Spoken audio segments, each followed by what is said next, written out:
Mm,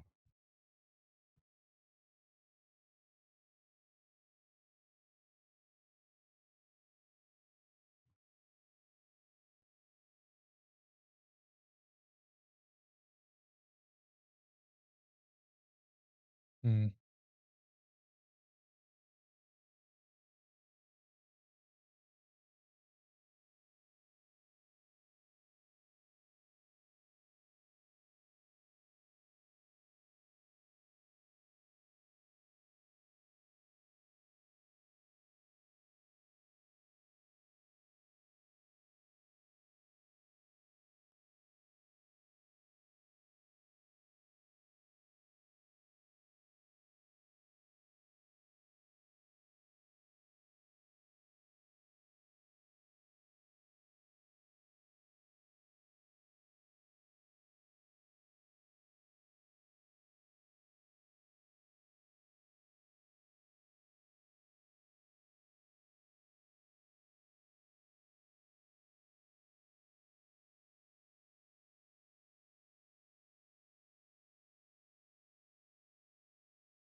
okay.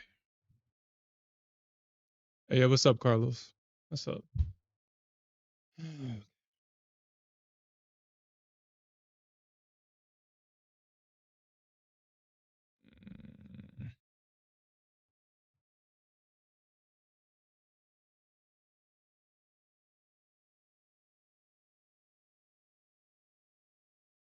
Mm, all right. All right. So it's definitely obvious that we're going to keep pushing.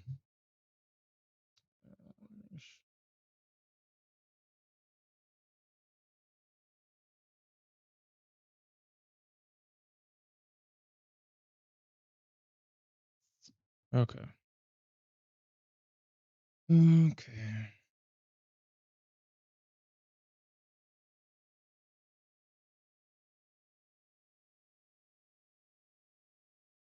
All right. So this was the opening range for this week for the New York session.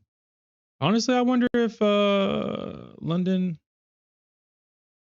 Yeah, no, we'll just keep it simple.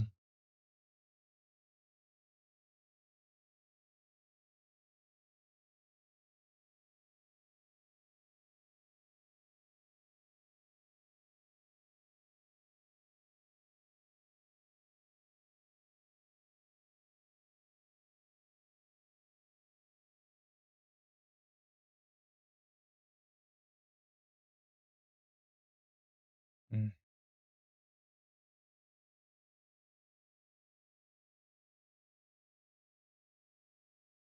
Okay, so this was the opening range this morning. Hmm. I'm think I'm I think I'm starting to truly understand this orb now that I'm taking data from it now. The opening range is it just functioned as a normal range, but it's a range that majority of market participants are paying attention to.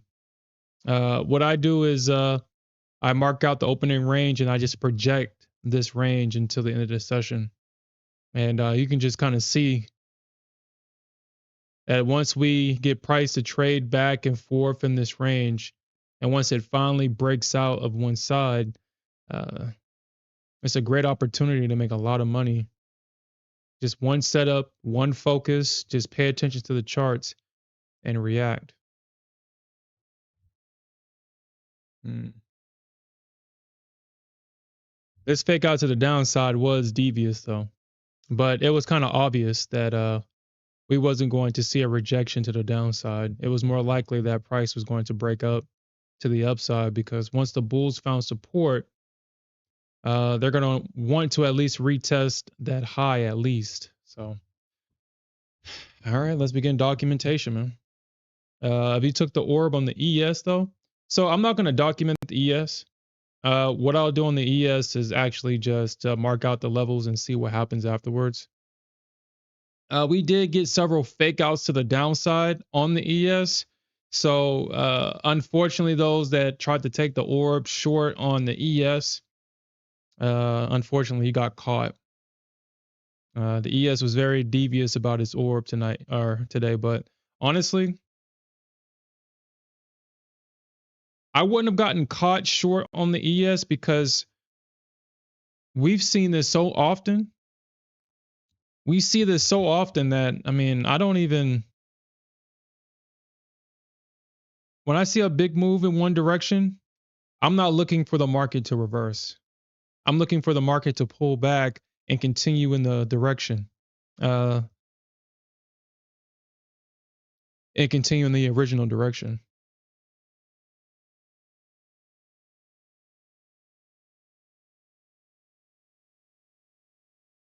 So I was telling my trading partner this evening that the market is going to continue higher. Right now, the market is just shaking out the weak paper hands, and it's going to reward those that hold until we get at least a retest of the high and price to at least push a little bit further. And again, just based on the charts and not how I felt, but just looking at the overall charts, the chart is always going to be correct. Your heart is always going to be wrong when it goes against the chart. It's always going to be wrong against the chart. You trust your gut and reality, but when it comes to the charts, your heart is usually wrong. Your heart and your gut. But anyway, the orb to the upside yesterday on the ES. Man, that was a beautiful trade. 15 points to the upside, man. That's a lot. That's respectable on the ES. Uh, Before, so all these fake outs to the downside on the ES. I mean, it someone just kept shorting the orb on the ES. They got caught. We only got one decent move on the ES, 34. So it was only a 10-point move to the downside before it got bought right back up. And this was a 15-point move to the upside. I mean, what I'm starting to see is if I start to see the market fail at the bottom orb,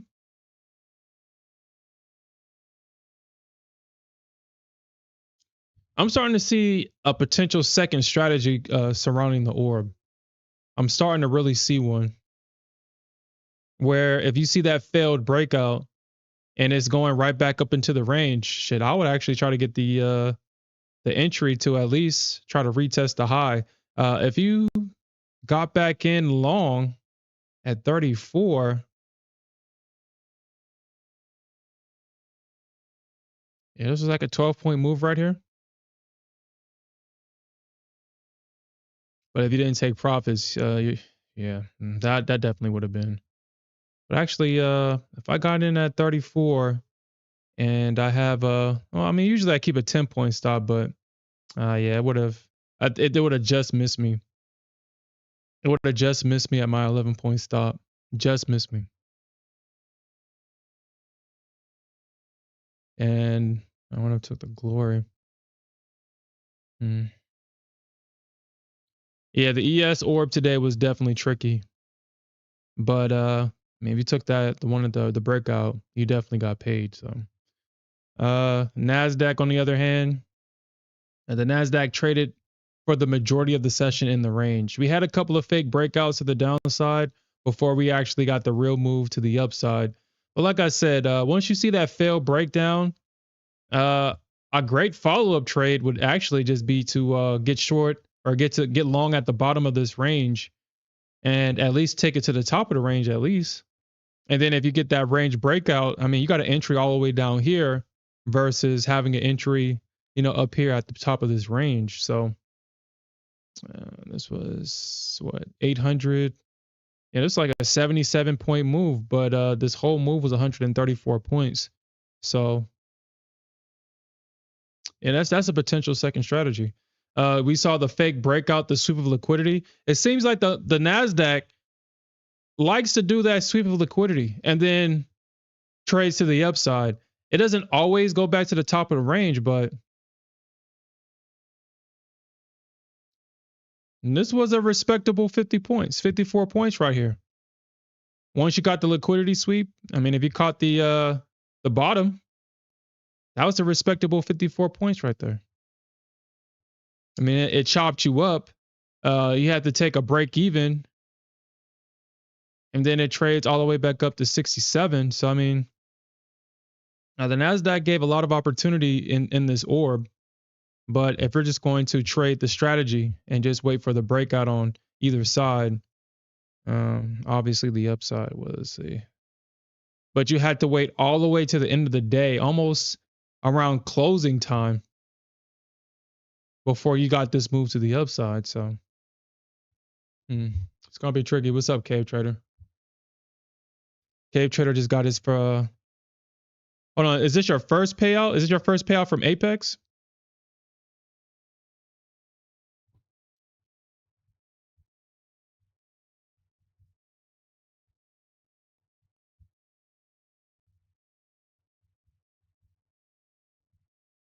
Yeah, congratulations on that.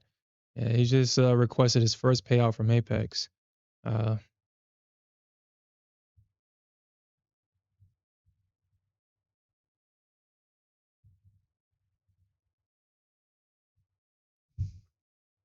mm.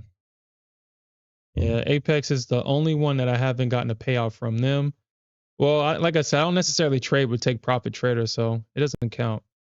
If I don't trade with them, then it don't count if I don't get a payout from them. But I think I may have had two accounts with Take Profit Trader way, way, way back. I think my last account with them was in 2021 or something like that. And I only got two. I mean, this is when they were competing with Top Step. Majority of my accounts were with Top Step at that time. I ventured out to what you profit and yeah, Take Profit Trader when you profit and Take Profit Trader was mm, mm. Anyway. But Take Profit Trader was always too expensive for me. That's why I never really liked them. All right, so let's actually start this report. All right, so between 850, 852.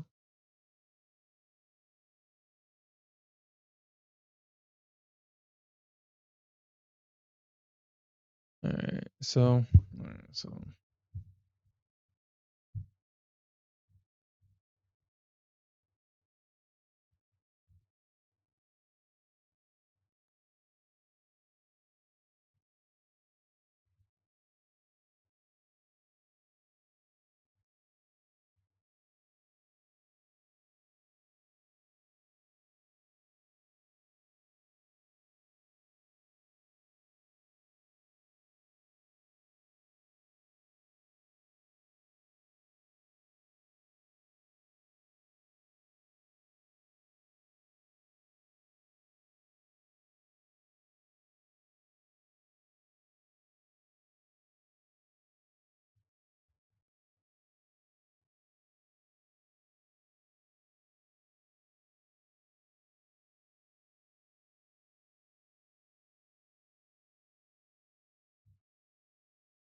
yeah, what's up? 500. What's up, man?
So shit looks like VWAP was definitely a pivotal a pivotal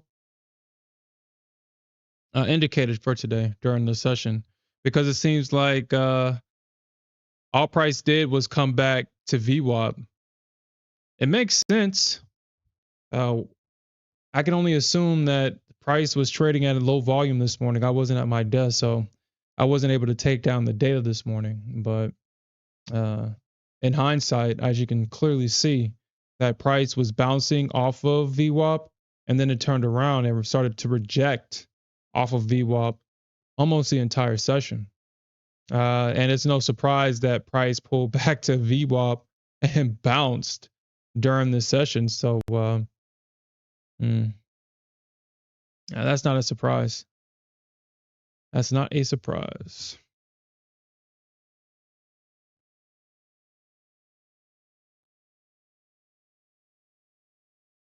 All right, so at 140,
Let me see if I can clean that up a little bit.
$8.93.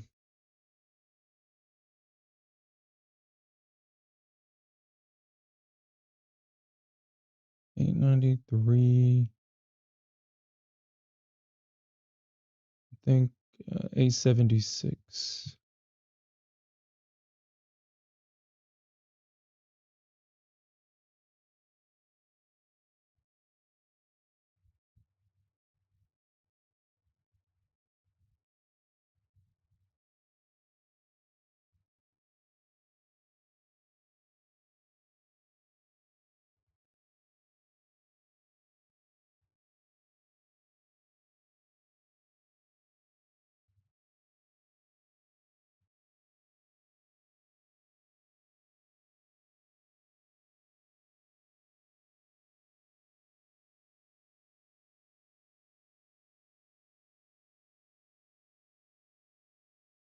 You know what, 500? I was actually thinking about doing that.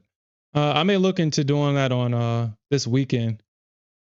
I may look into doing that this weekend. Actually, I'll make it a point to do that this weekend. Um,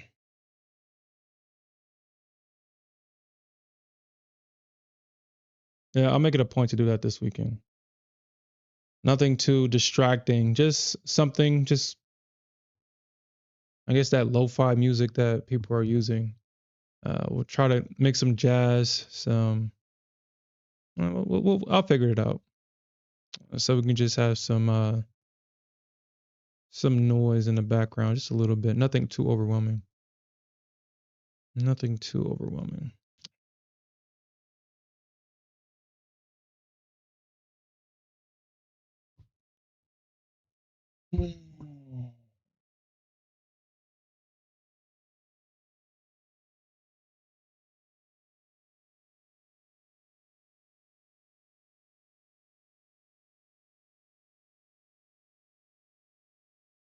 Isn't that interesting?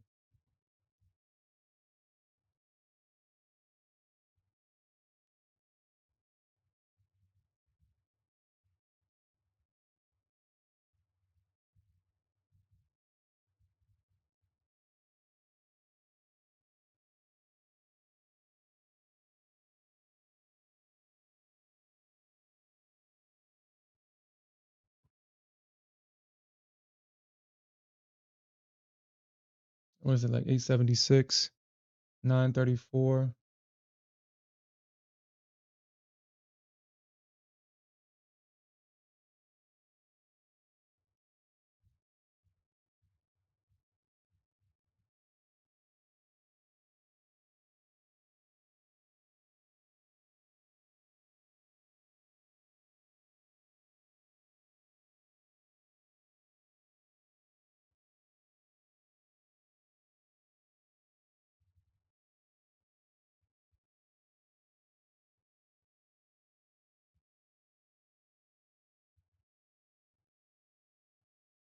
Let me see if I can kind of clean this up a little bit.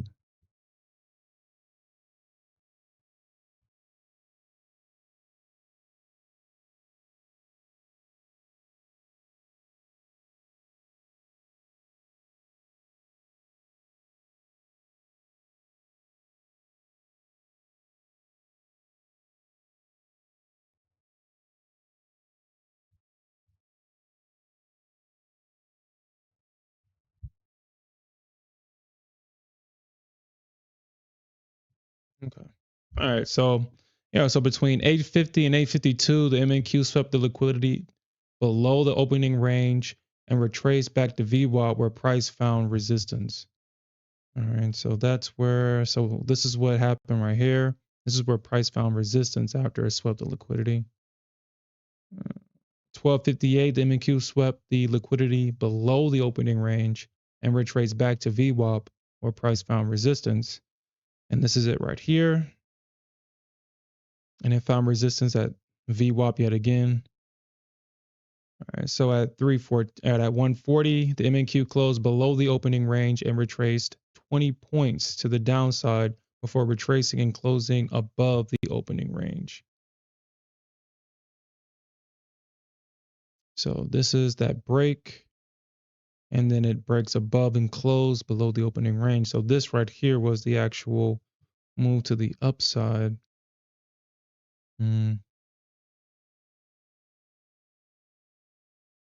Says that 225, the MNQ closed above the opening range and traded 17 points before pulling back to the 21 EMA where price found support. So that was that break.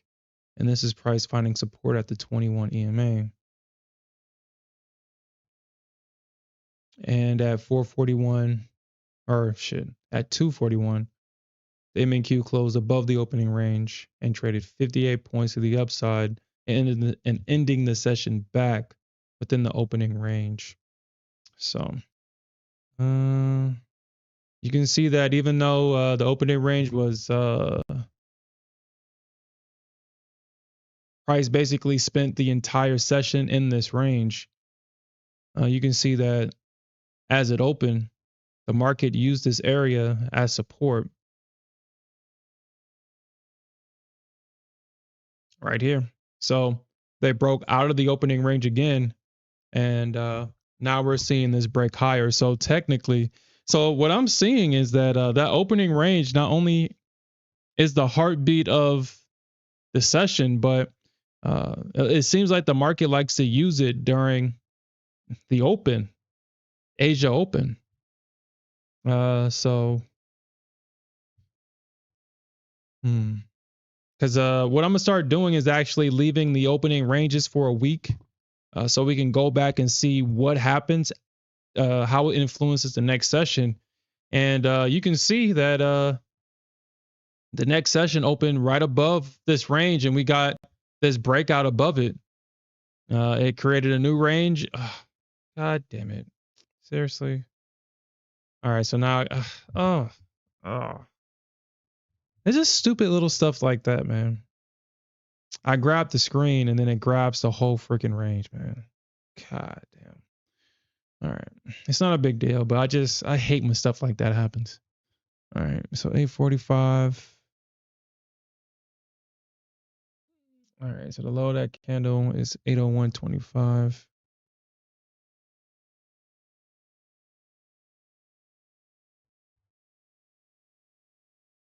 And the high of this candle right here.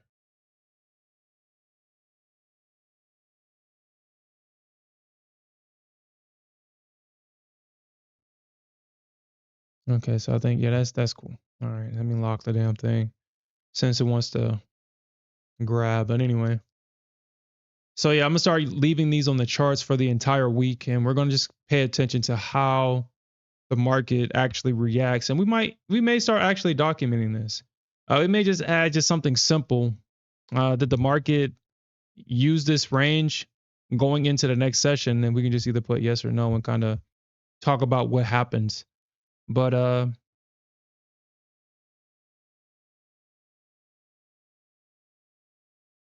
so far last week Market has definitely been using this range.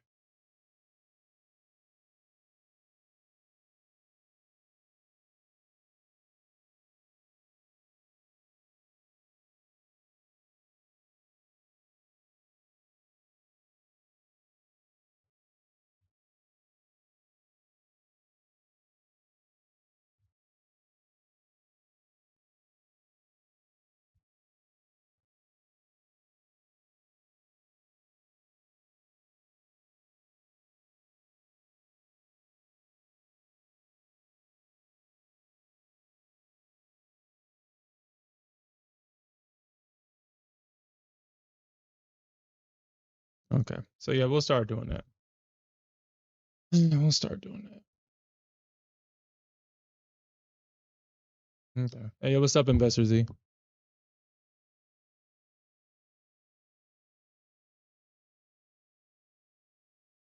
So you said London volume goes into New York volume from 9 a.m.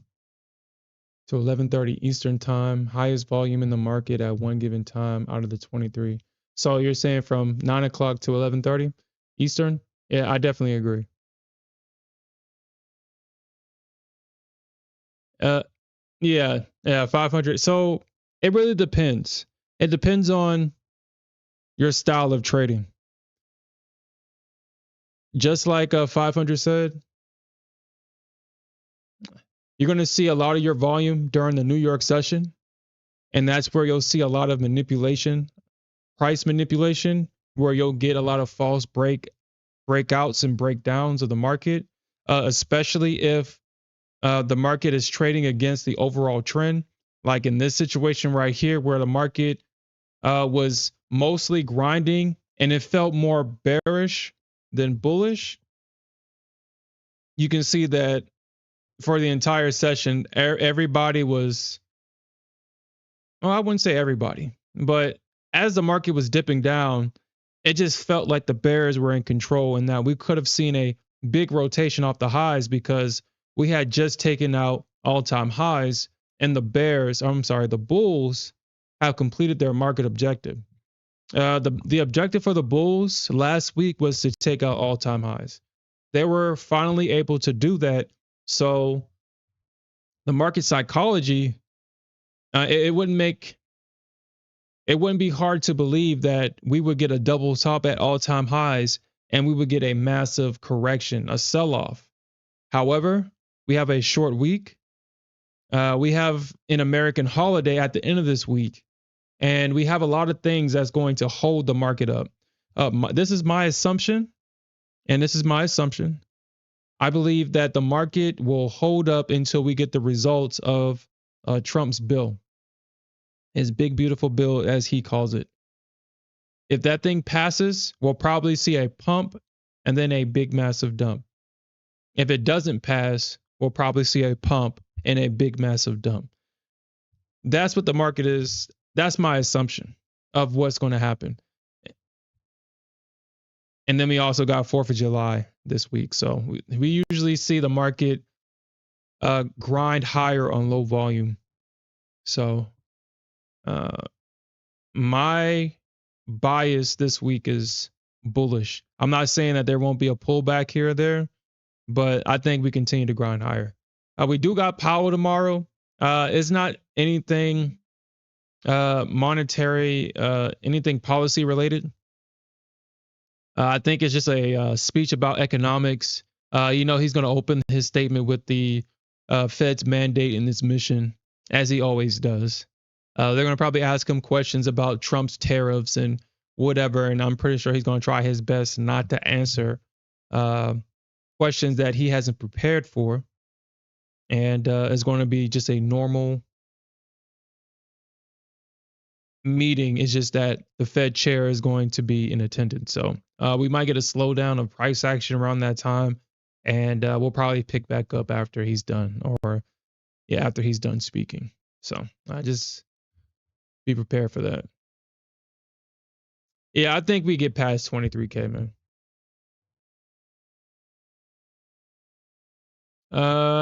Cave Trader. So what I'm doing moving forward. So this range is the high and low of the 15-minute opening range. And I just project this range into the end of the session because during the back testing this week, I've seen that the orb is literally the heartbeat of the session. Price literally trades in and around that 15-minute opening range. Didn't know how powerful that orb was until I started drawing it out and actually visualizing how the market reacts at its highs and its lows. So I just projected into the end of the day. And now I'm starting to see, as I said earlier, the market is actually using it going into the Asia session as well, where price will break out back above this range. I mean, if you took this opening range again, if you took the opening range, the same entry at the top of this range, shit, you had no drawdown and you're up.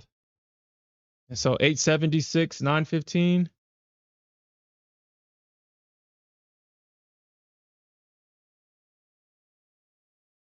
I mean, it's a respectable 40 points. It's 40 points for low effort. I mean, no drawdown or nothing, just straight 40 points. So I think that's all you need on a one lot. 36 points is $720, I believe. 36 points.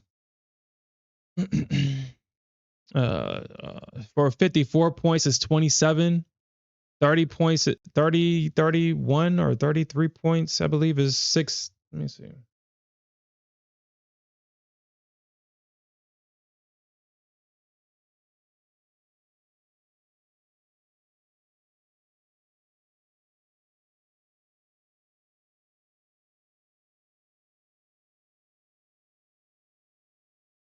Mm.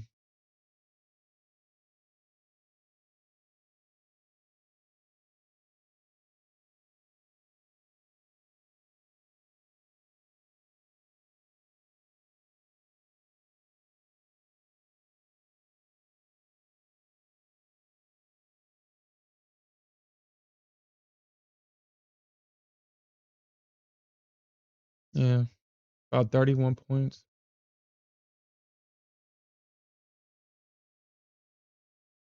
Okay.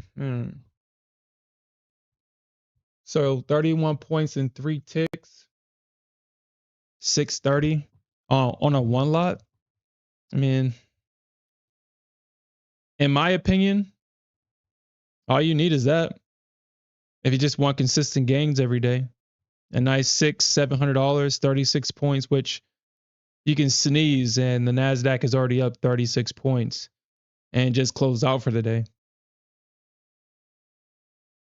But I know that's easier said than done. Sure.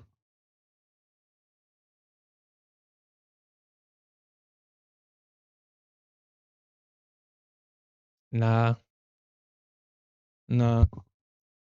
I don't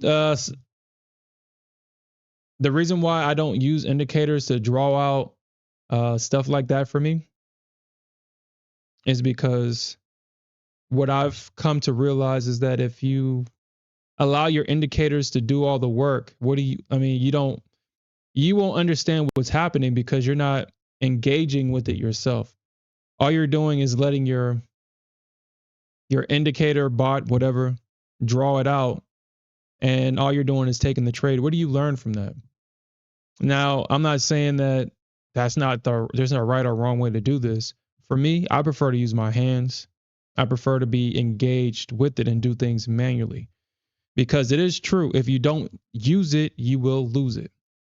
The brain is very good at cleaning up processes that are not being used. And if you're not being intimate with your charts, well, you're just going to lose it. So this is why I do things the manual way. This is why I put in data manually. So my mind, whatever the computer, whatever is that's taking all this information in the background, can pick up these types of patterns. That's why I was able to see that, oh, wow, not only is the 15-minute orb a consistent strategy, but I'm noticing that the market likes to react around the first 15-minute range. Like either it uses this range as support it uses it as resistance. You'll see price sweep this range multiple times and then turn right back around and break out the other side of it. I was able to notice that just by just being intimate with these charts and doing things manually. Now, this is just for me. I'm not saying that nobody else wouldn't have been able to see this if they were using any tools or anything, because tools are there to help us do the work. But for me, I don't want the tools to know this data. I want to know this data. So I do things manually. Hopefully that answers your question.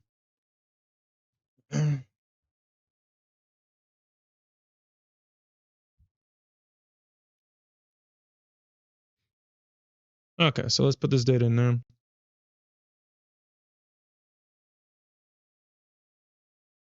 Okay, so we'll put that. We're going to grab this information.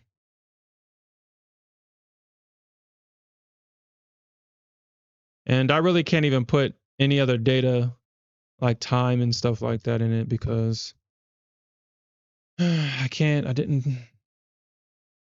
I wasn't here around the volume. The initial sweep happened between, this is the initial sweep right there.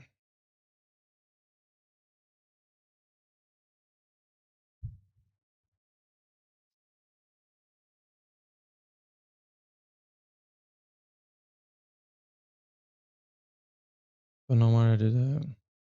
All right, so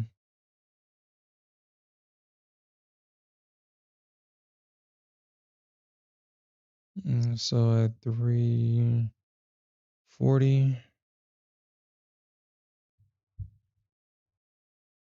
So at 340.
Mm,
okay.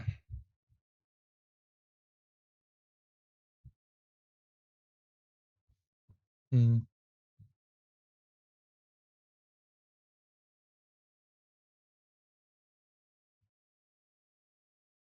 okay. That's good enough. All right.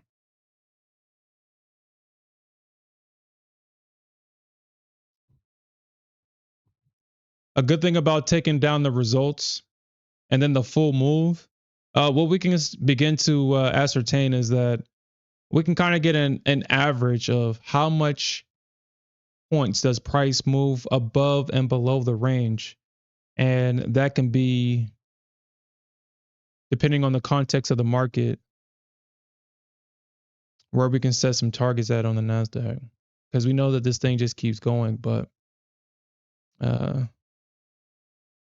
it seems like so far we can at least get at least 30, 40 points so far, at least. Which, like I said, 30, 40 points is respectable. You can make a living off of 30, 40 points on the Nasdaq with one contract. So, but okay. We are starting to see that pullback. Uh,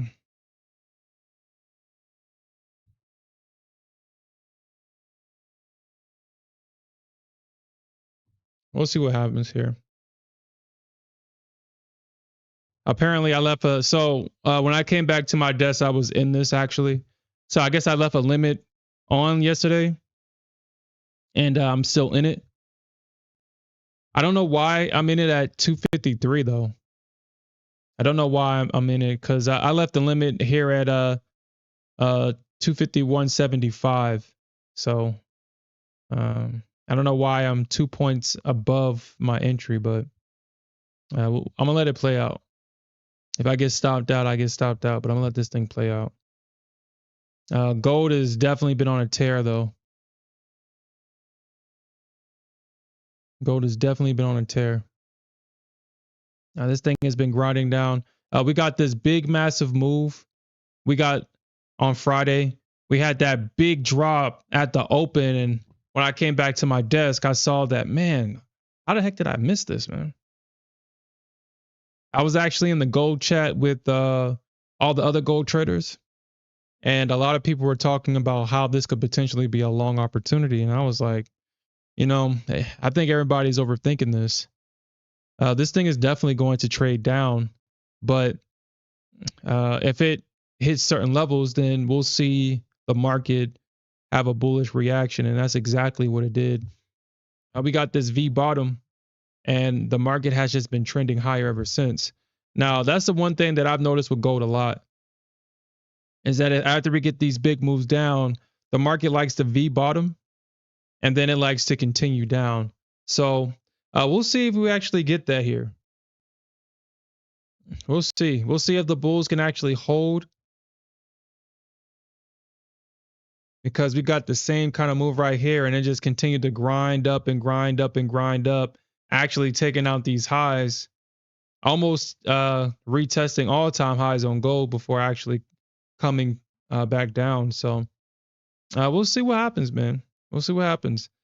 Uh, we do got this high at 341, potentially to 42, 43 is where the bulls will probably take some of their profits and the bears will knock this thing back down. But when gold starts super trending like this, it's best to kind of sit on the sideline and kind of wait for it to balance and range out a little bit, because when she's doing this, she can keep on going. And if you don't have your risk set up the way that it should be set up, you can lose a lot of money with gold. You can make a lot of money if you're on the right side of it too. So I'm gonna see what happens tomorrow morning. If we can get a decent pullback, I am looking at 309 in this area right here for price to come back and tap and potentially get a move back up to the upside. I am paying attention to that area, but I'm not going to have a limit sitting over it. Actually, maybe I could. I mean, maybe I could. Maybe I could. It's just an Apex account, honestly. So with these Apex accounts, I'm not necessarily looking to pass them, just trade them.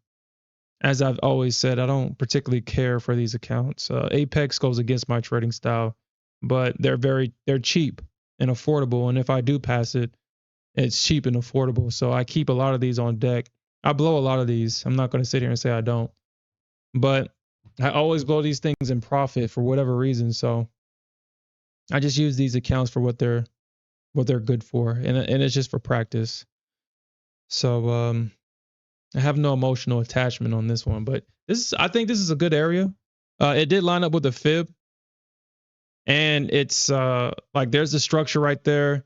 We got the breakout, the pullback, and from this area we had price, where it's at right now. So I do expect that if we do see a pullback into this area, we can at least get a retest of potentially this low, maybe 320, before price continues higher, or if it really wants to go down, we'll see a rejection from that level. So I'm looking at that area.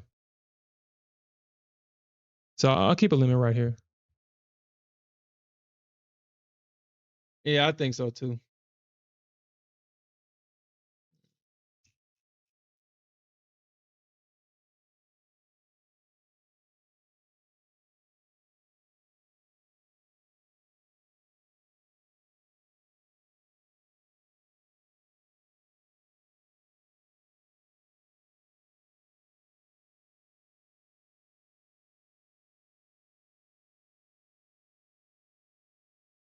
Mm. And yeah, since we're talking about indicators, yeah, the only indicators that I only care for at this point is the volume profile, and that's what you will always see on my chart. The range high, or the session high, the session low. I don't particularly care to mark that out on my chart. Stuff like remedial tasks, I wouldn't mind a bot or an indicator performing that task for me. I do appreciate that K Trader shared that swing indicator. That swing indicator, I feel, has definitely made an improvement on how I see the market structure, because now that I see these swings, it's like, okay, so this is a strong low or this is a strong high. And a lot of my strategy now revolves around, okay, so since they took out this strong high, you can kind of see that they came back and look at where they bounced it at. Like right there. I mean, if you took a long entry right there where they broke structure to the upside and they came back, well, you got a small little pump right there. It's only 4 points, but you still got a pump right there. So So indicators like that, I don't mind those things on my charts, but when it comes to like the orb and everything else, I would rather prefer to do it myself so I can be more engaged with the charts. And like I said, I'm more of a data scientist than a trader. I prefer to just collect the data. That's I find more enjoyment with that. I kind of hate, well, not, okay, let me rephrase that. I don't hate trading, but if I was just trading, I probably wouldn't do it for too long past the money. And that was actually the problem. I wasn't taking the data or back testing it or turning it into like I guess a science project, I guess, for lack of better words. And once I started making the money, I just lost interest in it.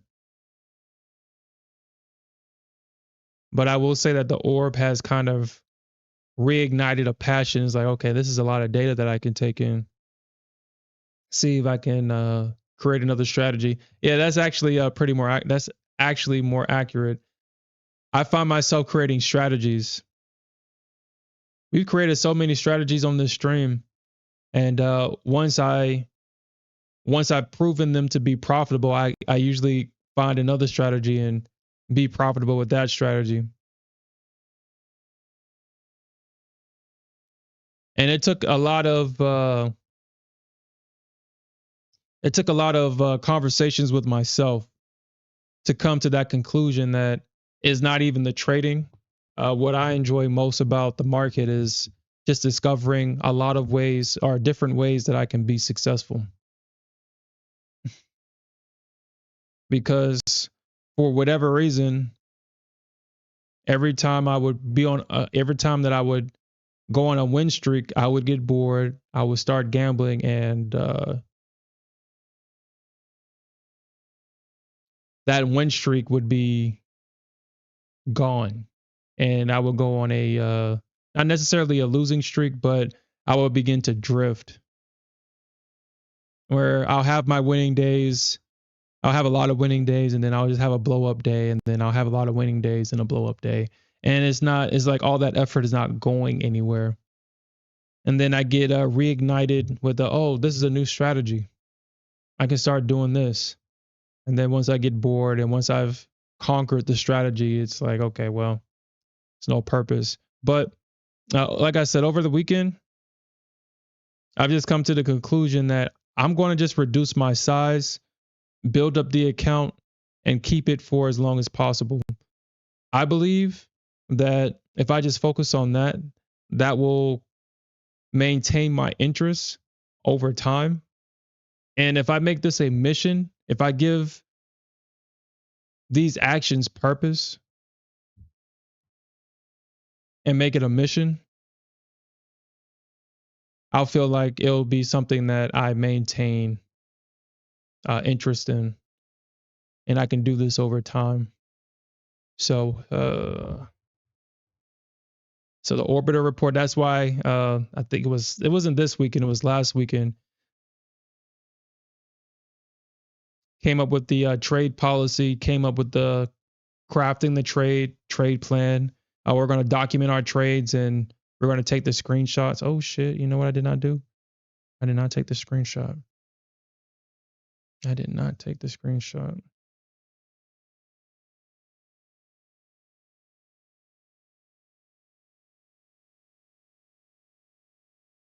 And I did not document the trade.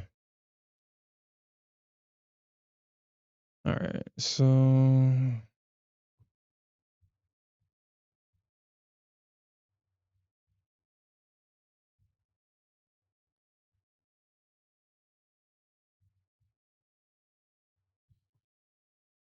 okay.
Mm.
Mm.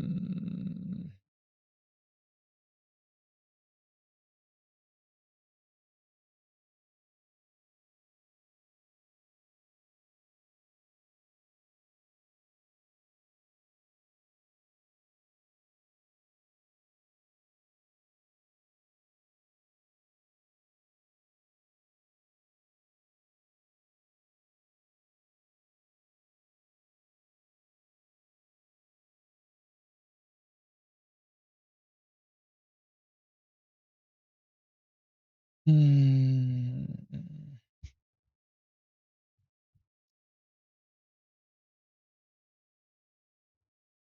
Cool. All right. All right.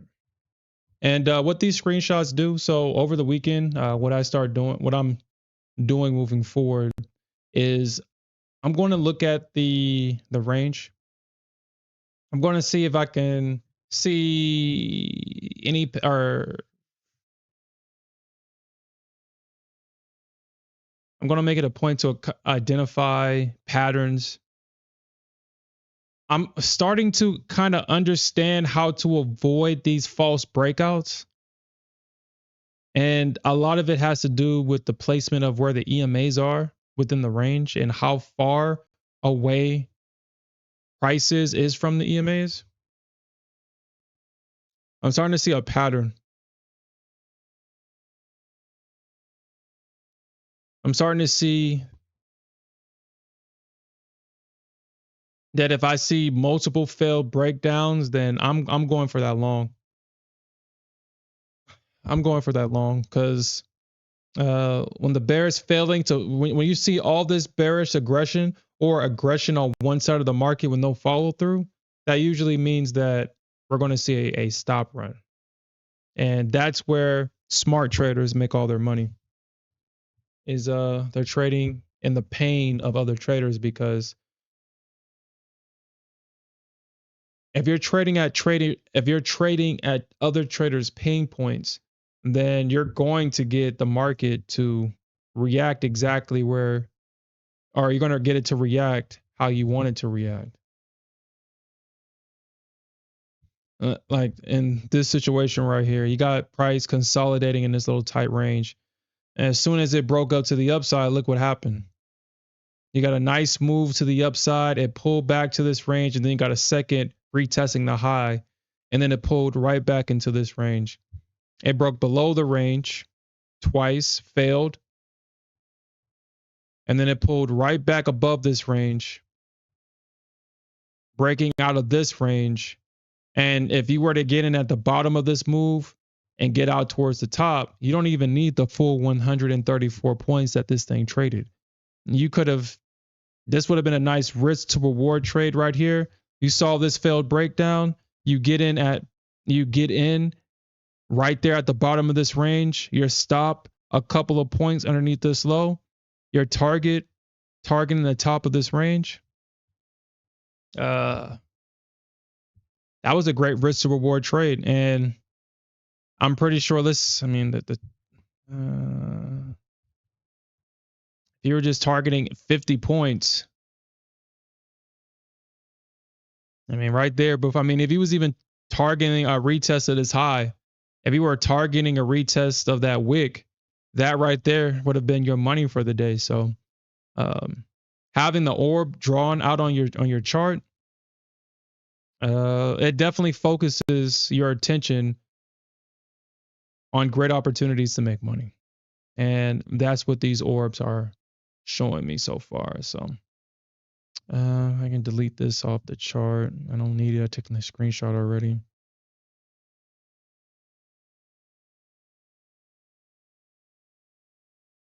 Okay.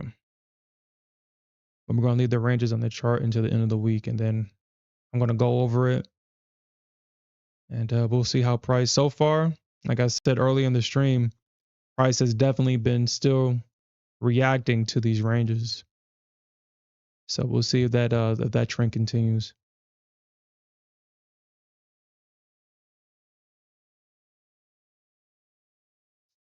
All right.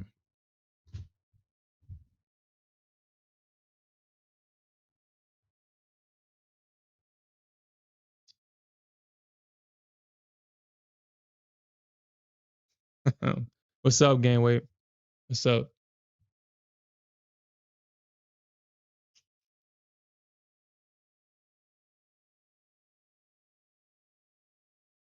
Yep, that's exactly. I definitely agree with that. 500. Definitely agree with that.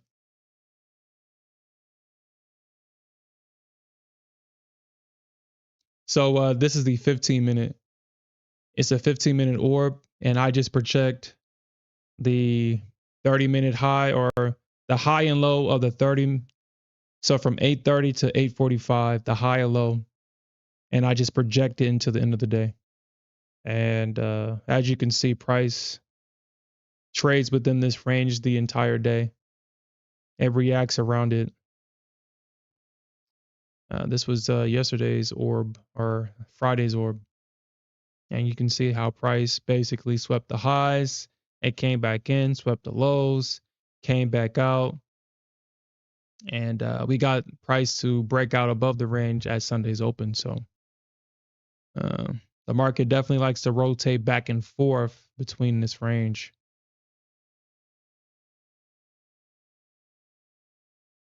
And it's definitely a profitable strategy. What a lot of traders are going to get in trouble with is that once they make their money on this orb, a lot of people's not going to close out for today and just come back into the next session and do it again. Uh, that's what's going to get a lot of people in trouble.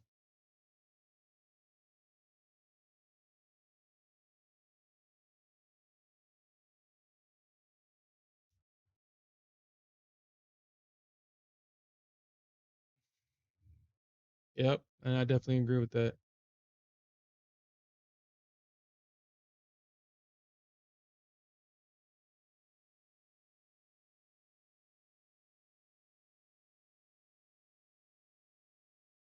Yep.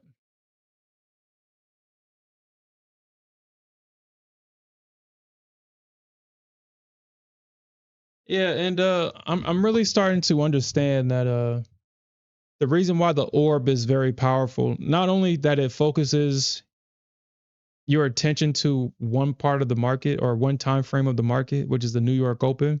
So you don't have to feel FOMO from uncertainty. You don't have to feel FOMO. You know that the orb works. You know that either you can be patient and wait for the break down or the break out of that range. I'm about to, I would also suggest not trading against the overall trend either. If we're seeing the market overall bullish, then I would focus my attention on a range breakout and look for opportunities of that fake out of the breakdown. The market definitely has been doing that. The ES, like I said, the ES been nasty with that breakdown. Like yesterday, I mean, she caught a lot of traders looking for that breakdown. She actually had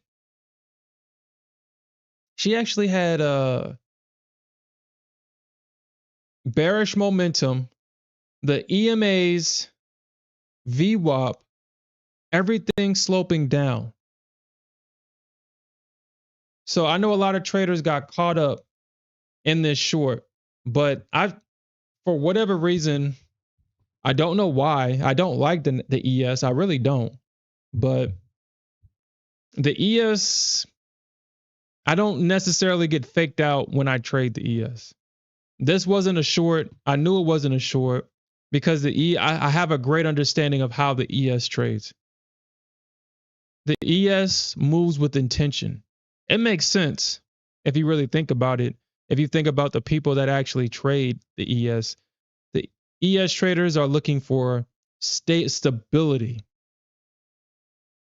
They're not gambling on the ES. I mean, you really can't gamble on the ES even if you wanted to, but the ES makes deliberate moves. You can literally short at this high, have a 1 point stop above the high, get stopped out, and know that you're wrong. Because the ES doesn't do necessarily the sweeps of liquidity where it makes you think that you're absolutely wrong and reverses. I'm not saying that she doesn't do it, but 9 times out of 10, you're not going to get that from the ES. You're just not. So you see the market is overall bullish with bullish momentum on the ES. You know that that first leg down is a pullback and not a reversal. You know it's not a pullback. You got this strong leg up. You got buyers aggressively setting limits to try to catch a pullback. If the first opportunity that the buyers get to buy this thing and be a part of this move, they're going to take it. You're going to at least see a retest of that high. That's just how the ES trades. You can actually see it right there in the price action is right there, actually, if you look at it.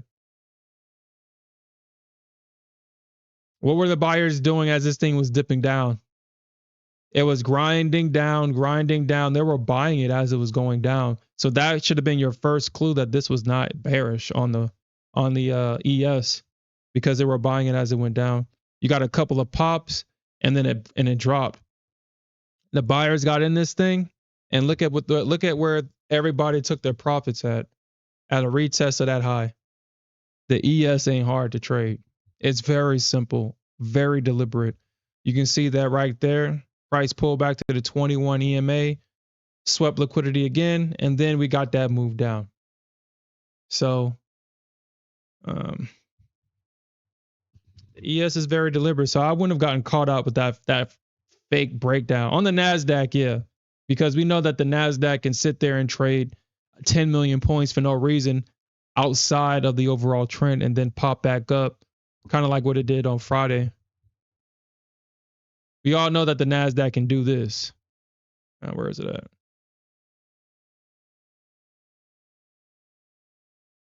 We know that Nasdaq can do this. So if this was a Nasdaq being nasty like that, and it just did this and popped up, yeah, it would have caught me.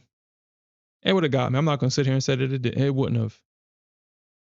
This right here, though, I've come to learn that on the Nasdaq, if you kind of pay attention to the EMAs, I wouldn't have been tricked by this.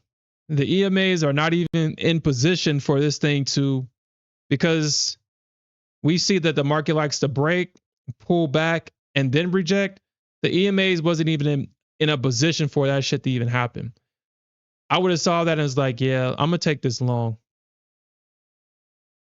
Especially now that after seeing this, yeah, I wouldn't have thought that the bears were in control here. So, I would have got caught on the Nasdaq maybe, but not the ES. But now the question is, will the bulls hold the pullback? They've already completed their objective by taking out all-time highs. Will they continue further? Will we see 23K? I mean, shit, at this point, they might as well get there. There's really no reason for the market to pull back. The ES hasn't taken out its all-time highs, if I'm not mistaken. The ES still has a lot of work to do before it take out its all-time highs, if I'm not mistaken. Let's actually look at that.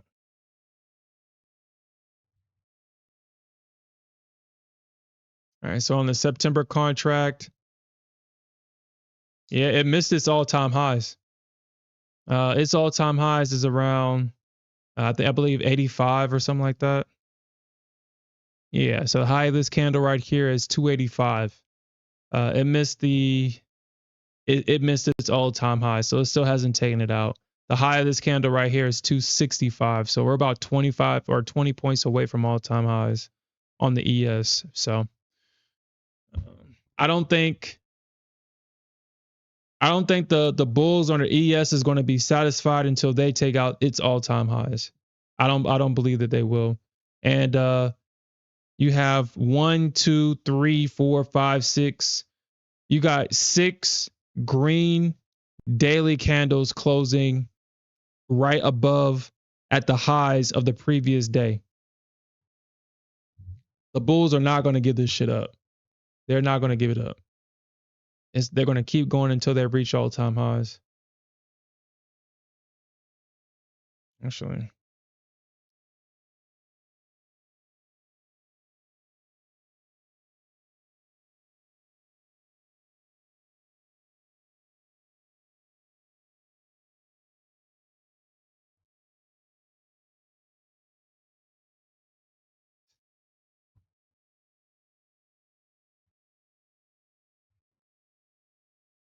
inverse the chat.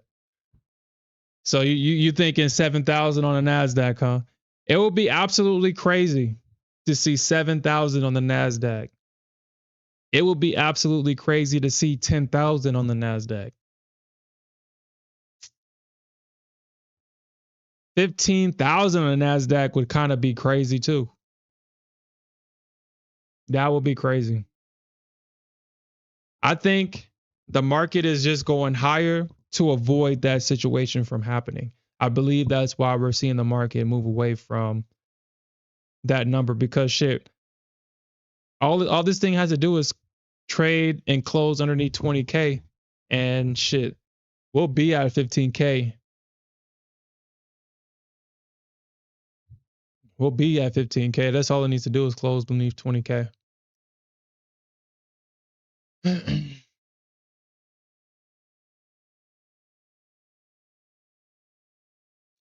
You said ES.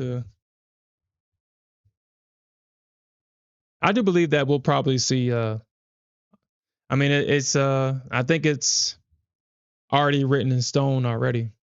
We'll see that number for sure. Especially if Trump can get these trade deals. Especially if the market is, if the Trump administration really is about to drop these Trump checks from Doge. If we're about to really get these checks from Doge, then yeah. But I think, or I would want to believe that Trump and his administration is going to be successful in their goals. I do believe that he has a good team. A lot of people driven by their duties that was appointed to them. So I do believe that they will achieve their goals. And if you live here in the United States, you would want them to achieve their goals. I know that everything is not. I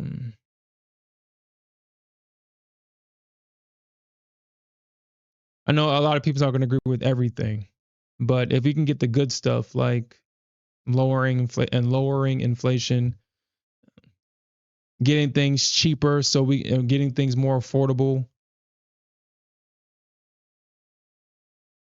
I think everybody can agree on that. Not going to the grocery store and not being able to pay for your groceries.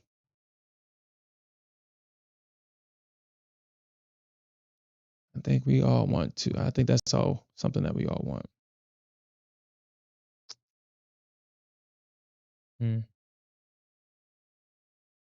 No, 500. Yeah, me and gain weight are joking. I don't think anybody would believe that. Shit, I don't know. I mean, I don't know. The goal would be, or at least my assumption would be, to make things more affordable. But I understand how things work. Once things cost $10, it's highly unlikely to ever see it be back to $5. I mean, who in their right mind will lower their prices if people were buying them at $10? At the most, they'll probably drop it down to at least 7 at the most, but it'll never be $5 again. But I understand. I understand that inflation is or could be considered a hidden tax on the American people, meaning that they'll sit there and quote unquote devalue something that we all agreed upon, and all the money that you have in your savings are devalued. Obviously, you can't have the same purchasing power if inflation and interest rates are high.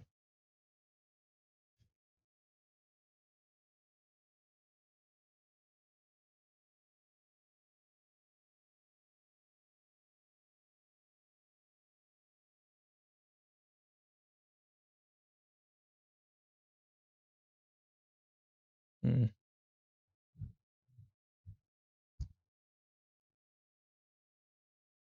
I guess really all that really does, all that affects is the credit market.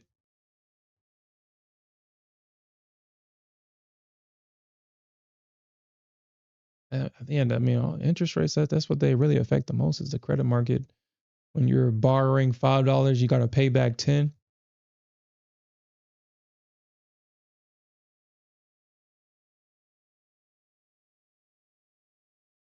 Mm,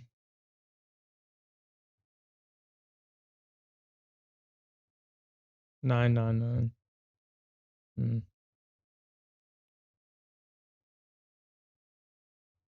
Nah, you got to drop it down to 7. You got to drop it down to 7.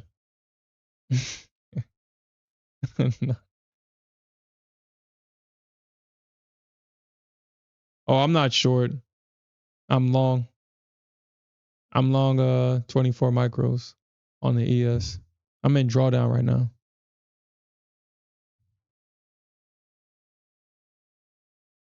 I'm in drawdown. You know, that's very interesting. That's very interesting. I guess that could be the last thing we talk about. So I've shared with you guys that I'm very comfortable with size. Uh, I know that is what 24 micros, but that's what 2.5 lots, 2 minis, and 4 micro contracts in reality. I feel like that's small size. That's normal, but I guess for some people, trading that many micros is a lot. Honestly, I don't see it that way. Very comfortable trading heavy size. The reason why I was able to get that level of comfortability is because I started off with micros and I had to catch 50, 60 points to be profitable just to have what a $200 or $300 a day. Anything under that didn't even mean anything. And once I transitioned over to heavier size, I just kept the same mindset. If I can hold micros for 50 points, then I can hold minis for 50 points. There's no difference. The only thing that's different is that instead of getting $200, I'm gonna get $2,000. So it's the only difference. I will say that trading heavier size has kind of brought in bad habits that I have cleaned up over the years.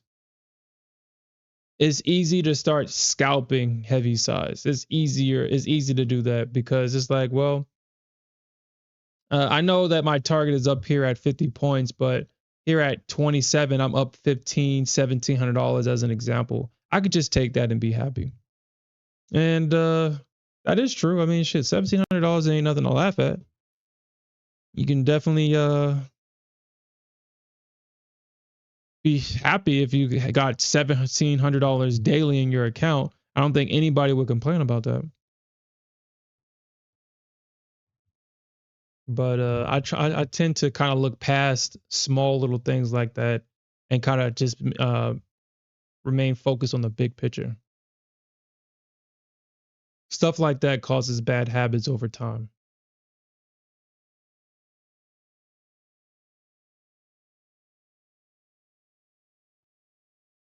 You scalp once and then you just keep scalping. And scalping and scalping and scalping is very addictive. It's a dopamine hit, well, at least for me. I find that every time I scalp is a dopamine hit. I get in and out of positions. That dopamine hit feels good, and it's like, you know what? I want to do that again. I want to take another hit, and I'm not even I'm scalping to feel good, not scalping to take trades. And once I've identified that, that's why I don't like scalping because it's addictive for me. So that's why I don't do it.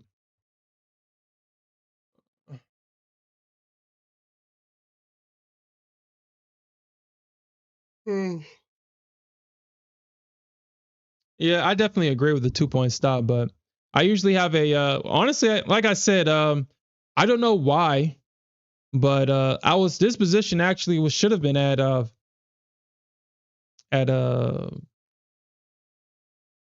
what is it, 51?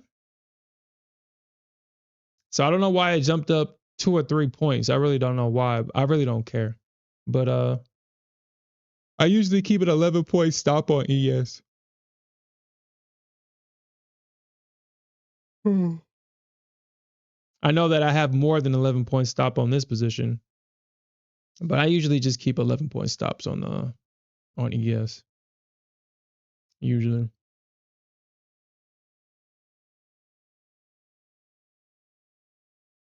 And the reason why I keep an 11 point stop on ES is because usually what I like to do is build into the position like this. I'll build into it halfway through. And if I'm wrong, I'll just take the loss. I'm very comfortable with drawdown too, because I know that if I made a mistake, I can just get my money back. Um, I don't like having the smaller stops when I trade.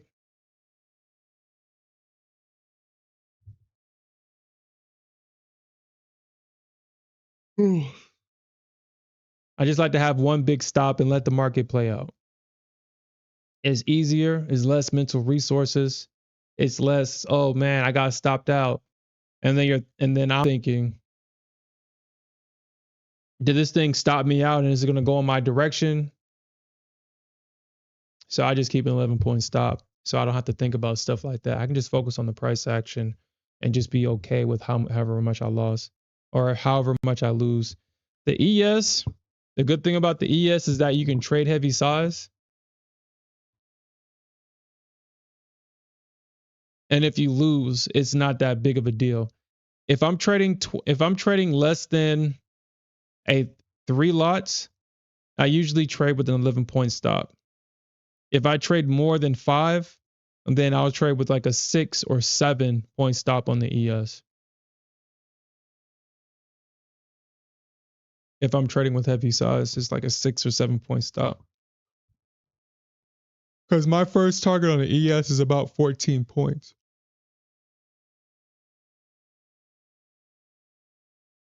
Hmm.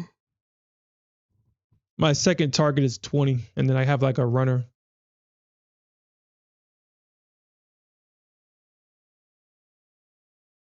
So overall, even if I lose one, my follow up trade will bring me back to at least break even with a little bit of profit.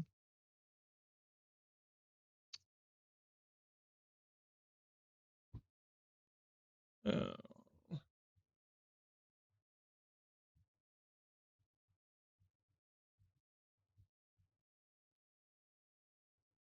oof.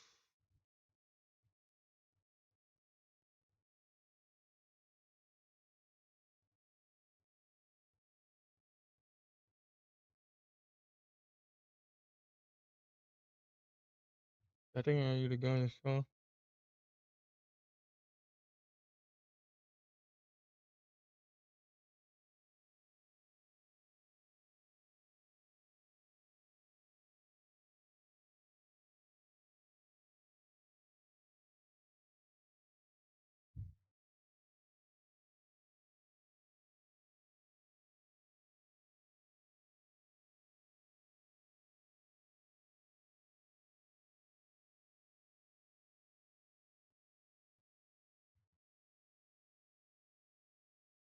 Okay. So we'll see what happens. We will see what happens.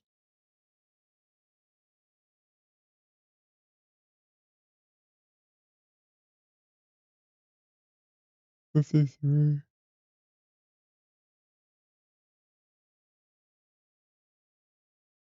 Hmm.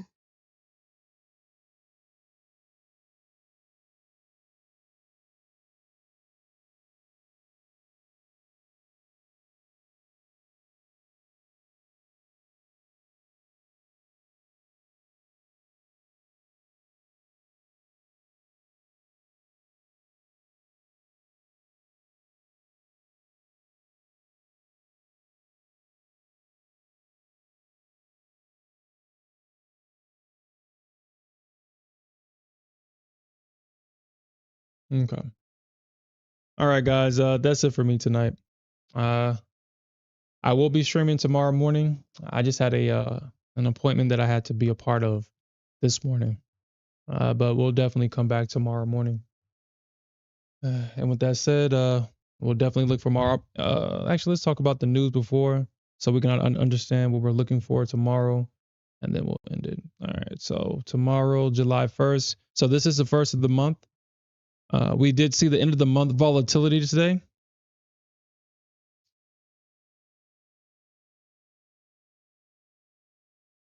So we definitely got a lot to pay attention to, and just be mindful that all these time frames are in Central Time. So we do got Fed chair tomorrow at 8:30 Central.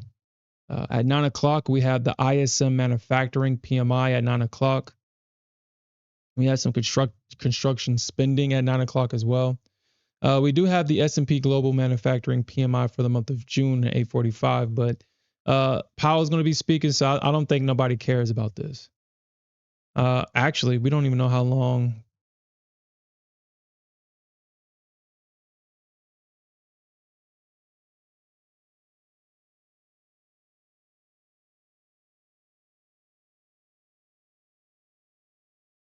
It doesn't really says how long the meeting's going to be, but I guess we'll figure that out. Jolts is going to be a big one tomorrow. As we talked about last week, as Jerome Powell has continuously stated that now the Fed's focus is on the job market, the labor market. Jolts will definitely be a market mover tomorrow, depending if Powell is still speaking.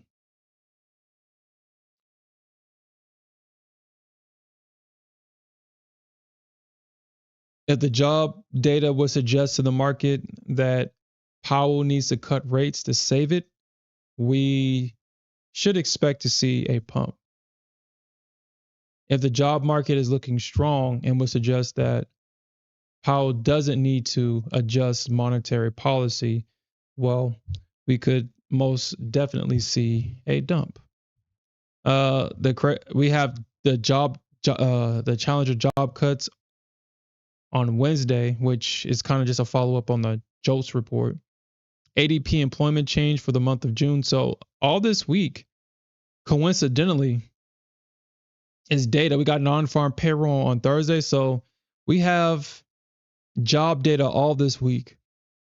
ISM services is another thing that the Fed likes to look at for whatever reason. Powell stated previously that he's looking at the ISM services and stuff like that, prices for services and stuff like that.